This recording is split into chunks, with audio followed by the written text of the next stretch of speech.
भारत माता की जय की बात करते हो तुम लोग बात करते हो जिन्होंने अपने मुख्यालय पे 52 साल तक भारत माता का तिरंगा झंडा नहीं फहराया, उनसे कोई देशभक्ति का प्रमाण पत्र नहीं चाहिए। क्या होता है देश से प्यार? यहां पे जो नौजवान है उनसे आके सीखो, थोड़ी शिक्षा तुम्हारी भी बढ़ेगी। लेकिन सीखोगे कैसे? तुम तो दूसरा काम सीखने में लगे हो, स्कूल लूट रहे हो, या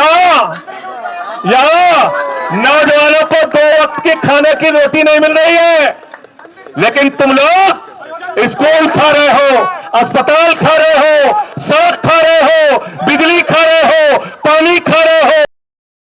जब अभी मैं बातचीत कर रहा था तो मैंने सोनम जी से पूछा कि आपकी उम्र कितनी है, तो मुझसे कहने लगे कि 59 साल की हमारी उम्र है। 59 साल के सोनम वांगचुक अगर इस देश में पेपर लीक रोकने के लिए अनशन कर सकते हैं तो हिंदुस्तान के हर नौजवान को इनके समर्थन में खड़ा होना चाहिए, इनके समर्थन में। इसलिए कि पीर पर्वत बन चुकी है, अब पिघलनी चाहिए, फिर हिमालय से कोई गंगा निकलनी चाहिए। सिर्फ हंगामा खड़ा करना मेरा मकसद नहीं, मेरी कोशिश है कि ये सूरत बदलनी चाहिए। और मेरे सीने में नहीं तो तेरे सीने में सही हो कहीं भी आग, लेकिन आग जलनी चाहिए। बिल्कुल ठीक कहा हमारे दोस्त जॉन ब्रिटास जी ने। ये देश आजाद कैसे हुआ? आंदोलन की बदौलत आजाद हुआ। इस देश से 190 साल का अंग्रेजों का शासन कैसे गया? राष्ट्रपिता महात्मा गांधी के आंदोलन से गया, नेताजी सुभाष चंद्र बोस के आंदोलन से गया, शहीद आजम भगत सिंह की कुर्बानी से गया, शहीद सुखदेव, शहीद राजगुरु, शहीद अशफाकुल्ला, शहीद रोशन सिंह, शहीद राजेंद्र लोरी और 16 साल के खुदीराम बोस ने जब फांसी के फंदे को चूमा तब ये मुल्क आजाद हुआ। ये मुल्क उन लोगों की बदौलत याद रखना, उन लोगों की बदौलत ये मुल्क आजाद नहीं हुआ जो उस जमाने में अंग्रेजों की दलाली कर रहे थे। नाम ले लूंगा तो मुश्किल हो जाएगी,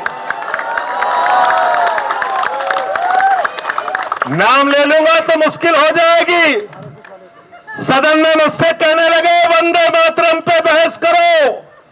मैंने कहा बेईमानो, 4 लोगों का नाम बताओ जो वंदे मातरम लगा के तुम्हारे पुरखे जेल गए थे, 4 के नाम बताओ। वंदे मातरम की बात करते हो, भारत माता की जय की बात करते हो तुम लोग बात करते हो जिन्होंने अपने मुख्यालय पे 52 साल तक भारत माता का तिरंगा झंडा नहीं फहराया, उनसे कोई देशभक्ति का प्रमाण पत्र नहीं चाहिए। मुझे बहुत अफसोस है कि देश के शिक्षा मंत्री ने हमारे नौजवानों को देशद्रोही कहा। मुझे बहुत अफसोस और पीड़ा है कि इन नौजवानों को अपमानित करने का काम किया गया जो जंतर मंतर से अपनी आवाज लगा रहे हैं। मैं भारत के प्रधानमंत्री नरेंद्र मोदी और देश के शिक्षा मंत्री से कहना चाहता हूं, ये अपने हक के लिए यहां पर है, पेपर लीक को रोकने के लिए यहां पर है, और पेपर लीक पूरे हिंदुस्तान में रुकवा कर दम लेंगे। ये इनकी लड़ाई उस बात के लिए है। तुम इनको देशद्रोही कह रहे हो? जो भी अपने लिए खड़ा होता है, अपने लिए आवाज उठाता है, वो देशद्रोही हो जाता है। किसान आएगा काले कानून के खिलाफ तो कहोगे किसान खालिस्तानी है, पाकिस्तानी है, देशद्रोही है। नौजवान आएगा पेपर लीक के खिलाफ तो उसको कहोगे देशद्रोही है। मैं तो भाजपाइयों के बारे में कहता हूं, जितना पाकिस्तानी पाकिस्तान का नाम नहीं लेते, उससे ज्यादा भाजपाई पाकिस्तान का नाम लेते हैं।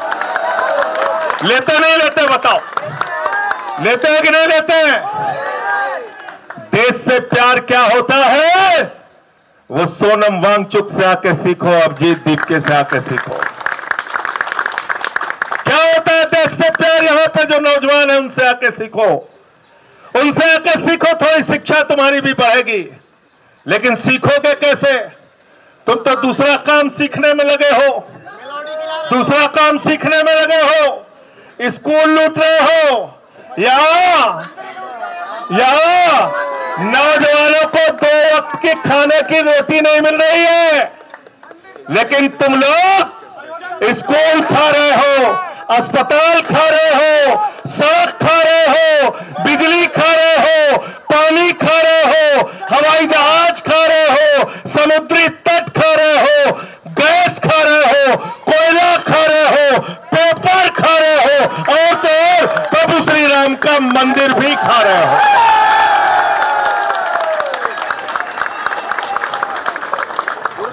मैं बड़ा हैरान था कि सब कुछ तो खा गए, अब क्या खाएंगे? कोयला खा गए, गैस खा गए, बिजली खा गए, पानी खा गए, सड़क खा गए, पुल खा गए, जहाज खा गए, अब पेट्रोल खा रहे हैं, उसमें कह रहे हैं एथेनॉल मिला के गाड़ी खाएंगे। गाड़ी खा रहे हैं, स्कूटर खा रहे हैं, बस खा रहे हैं। मैं सोच रहा था सब खा गए, अब क्या खाएंगे? कहने लगे संजय सिंह जी गलत फहमी मत पालो, अब हम प्रभु श्री राम का मंदिर खाएंगे, वहां का चंदा खाएंगे। चंदा लूट रहे हैं, चंदा चोरी कर रहे हैं। तो मैं ये कहना चाहता हूं, जिन्होंने भगवान को नहीं बख्शा, वो ना तो राम के हैं, ना आम के हैं, ना किसी काम के हैं। गलत तो नहीं कह रहा हूं।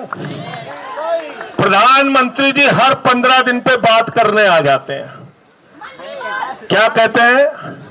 मन की बात। परीक्षा ऐसे देना बच्चों, हाई स्कूल में ऐसे पढ़ना, इंटर में ऐसे पढ़ना, सुबह उठ के ऐसे जाना, रात में ऐसे याद करना। कई लोग रोने लगते हैं, कहते कितने बढ़िया प्रधानमंत्री, बताओ बच्चों को परीक्षा पे चर्चा कर रहे हैं, परीक्षा पे चर्चा कर रहे हैं।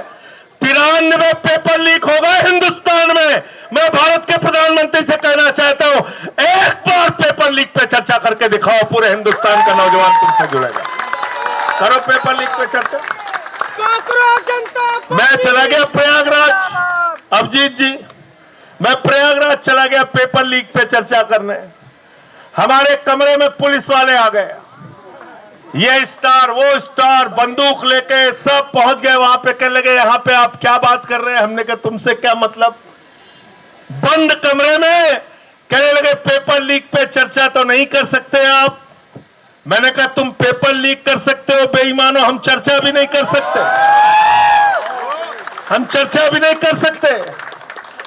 तो मैंने पेपर लीक पे चर्चा किया वहां पे, और जो पेपर लीक पूरे हिंदुस्तान में हुआ है, तो हमसे कई बार लोग पूछते हैं कि आप लोग बीजेपी वालों को क्यों दोषी ठहराते हैं, मोदी जी को क्यों दोषी ठहराते हैं, शिक्षा मंत्री को क्यों दोषी ठहराते हैं?